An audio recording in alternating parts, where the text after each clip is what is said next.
we were supposed to pick up on Thursday, but we get it changed early delivery date to today. So we're going right there now, and we're at Central Station.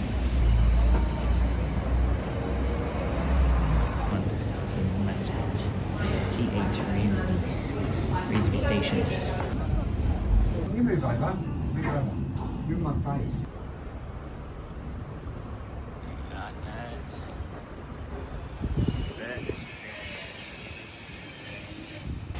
We just got Mascot Station. Now we're walking to the Tesla delivery center, which is just down the road. There you go, you can see it just down there. We've arrived. It's very hot and windy, isn't it? Yeah, here already. So when we went inside of the showroom, we actually saw a Cybertruck there, which is pretty cool because in Australia we are not able to purchase a Cybertruck yet. So I think they're just bringing it here to kind of show it off. And I was pretty amazed by how big it was. It was actually huge in person and a lot bigger than the other Teslas. So they told us to wait for about 5 to 10 minutes while they organized the car for pickup. And here you can see Santa just getting some snacks and refreshments from the bar they had there. Yeah, so once the car was ready, the delivery manager walked us out to the car and we got to see all the other Teslas, and the delivery manager took a photo of us with the car, which is really cool. That's why they're able to charge the 100, but for this, for safety. But you can try removing it. So yeah, then basically the delivery manager was just teaching me how to like plug and unplug the car, and how the green light means that it's charging and the white light means you can take it out. And it took me a couple of tries to get it correct at the time because I'd never done it before, but by the end of it I got the hang of it and it wasn't too bad. And then yeah, the delivery representative gave me a bit of a tour of the car, and he also set up the phone key for me, so I don't even need to use the cards they include. I can just use my phone to walk up to the car. Did you want to hop in as well? So he wanted to. Yeah, this one was like one of the stock ones or something from Melbourne or something, right? So some of the performance customers who picked up last week, they've ordered since November. Wow. I got pretty lucky then. Yeah, we try and wait for batches. Right. So you're lucky you got yours. Definitely, yeah. It's very quick, like a month. Yeah. And yeah, this is me. I'm just walking around the car and being extremely thorough with the inspection, because I've heard with Teslas in the past they're not the best for quality control. So it's just had a list that I found on GitHub. Actually, it was the new 2024 or 2025 Tesla, like a checklist of things to look for. And I was just going through that and just making sure there's no panel gaps and no scratches and heat bubbles, that kind of thing. But overall, it was pretty good. I only ended up finding a little tiny scratch on the rear diffuser, and Tesla was very good about it. They just told me to book in an appointment and they'll replace it for free for me. You know what, so initially I wasn't actually going to go for the red. I was going to go for the Quicksilver color because I thought that looked the best on the website. But then I went for a test drive in this red color and I absolutely fell in love with it. It just looked amazing in the sun, and it's just got this beautiful like cherry metallic look to it, which I really like. And then here I am. I'm just really, really thoroughly, like I said before, just going through all the different seals and parts on the car that can move, and making sure there's no gaps, making sure there's no like chips of paint, anything like that. I found this little bit in the indicator light, which is like a little circle hole, but it seems like it's on both sides, so I assume it's probably okay.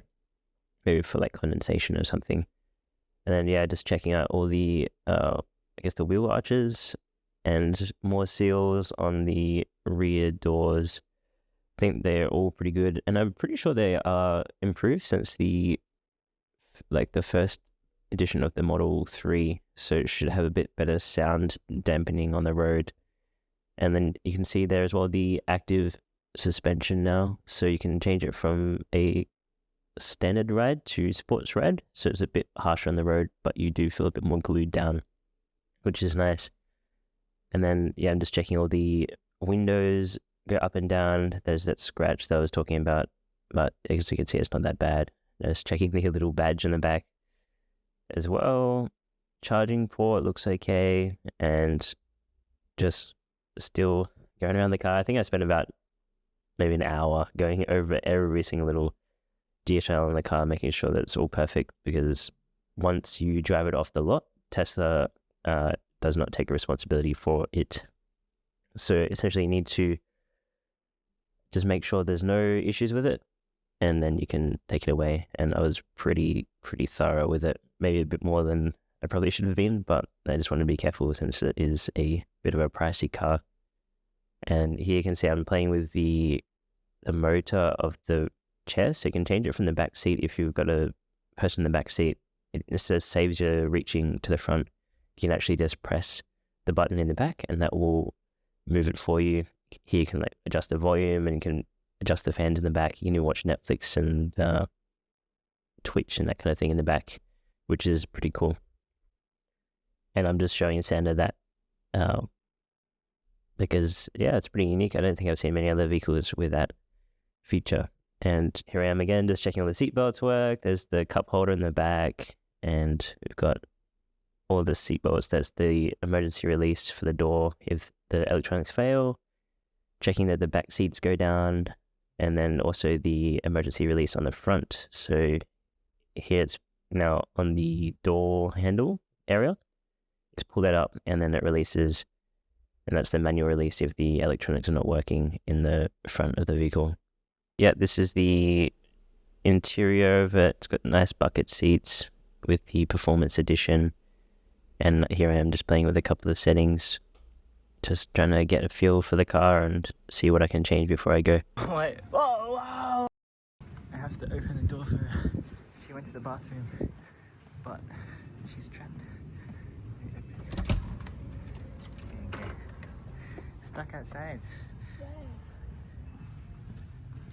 The Santa came back from the toilet, just doing the final checks. So just checking the rear, like the boot area, making sure the electronic boot works.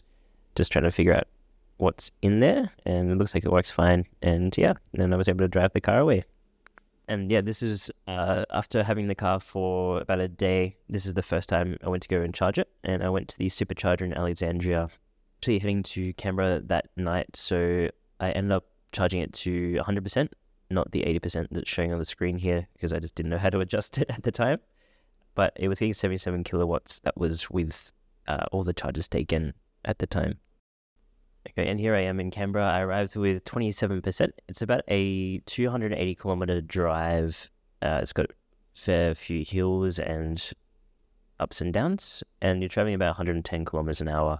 So that's how much I had left. And then this is me at the supercharger in, I think it's in Majura Park or near the airport in Canberra. And I didn't get the right charger at the start. This one is a different type of charger, I think, for other electric vehicles, or maybe an older style one. Then I realized there's a supercharger one, and that one's got the little 2 dots on the bottom, which fits quite easily and not nearly as much struggle as with the other one. And then you can see that it's pulsing blue, and then it goes to a green pulse once it's charging. And I believe when it's a quick green, it's charging quickly, and then once it's a slower pulse to a solid, that means it's nearing completion of the charge, and once it's a solid one, it means it's fully charged. There you go. So I come back, and then I can sit in the car. I can play with the entertainment system inside the car. I had a bit of fun with that, and you can see that I've got about 30 minutes remaining, and I'm getting 127 kilowatts, which is better than what I was getting in Sydney. So yeah.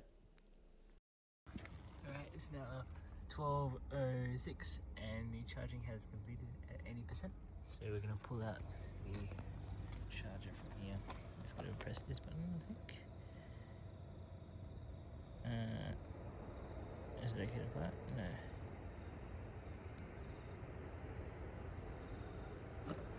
There we go.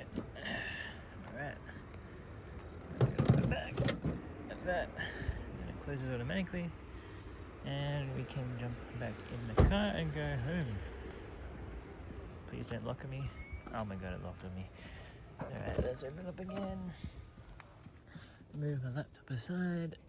And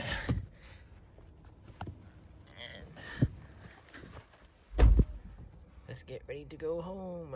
That's about it for the video. I hope you enjoyed my pickup of my 2025 Model 3 Performance. That was from Tesla in Alexandria. I'm planning a couple of more videos, potentially a driving video and a small review after owning it for a month or two. I'm just still getting used to all the quirks and all the little features that it has, so I can give a proper in-depth review of the vehicle. But if you would like to see those, make sure to subscribe below, and we'll see you in the next one.